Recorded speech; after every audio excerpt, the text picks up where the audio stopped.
This one had Navarro and Bolton all over it.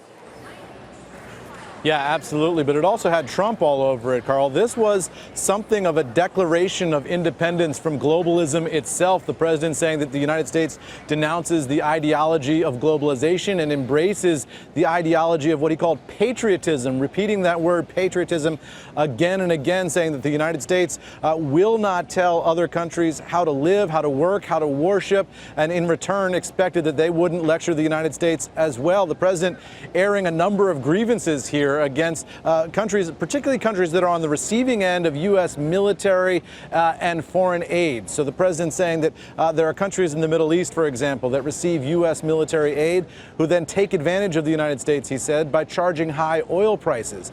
There are countries, he said, that are receiving foreign aid and yet are denouncing the United States. So the president saying he's going to reevaluate foreign aid overall, and also announcing that he's going to impose new sanctions on the country of Venezuela today. So the president reaching out and pointing to a number of regions, calling them out, in effect, around the world, and saying the United States is no longer going to be taken advantage of. It was a very sharp tone from the president of the United States and a clear break with his predecessors, Carl. Eamon, you mentioned patriotism as a theme in his speech. It also seemed transactionalism was a theme. There was a price on many things here. While he raised up the idea of countries being sovereign, he also said that we're going to reevaluate these aid relationships. If you are, as a country, doing things that don't align with the United States goals, if you're not a country that respects us, that are our friends, don't expect any money. Is that a departure to your ear from the way previous presidents have addressed the UN?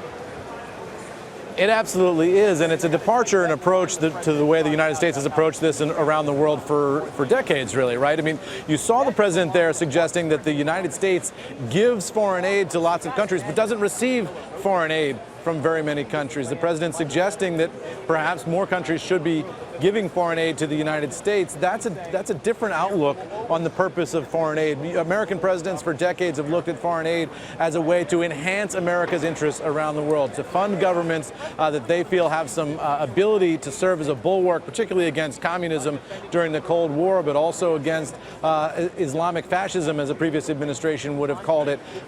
That's been in the U.S. interest, according to U.S. presidents, for decades. This president, though, views foreign aid as much more transactional, to your point, than previous presidents, in terms of suggesting that not very many countries are giving foreign aid to the United States.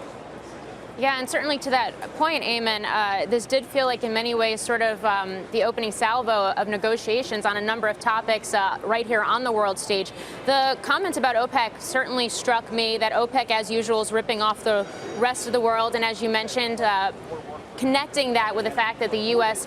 does spend as much money as it does to defend some of those nations, and that they're repaid with high oil prices. It's interesting, you saw the ITA, the Aerospace and Defense ETF, tick higher during this speech, given some of those comments about costs and this need for other countries to be, quote unquote, paying their fair share.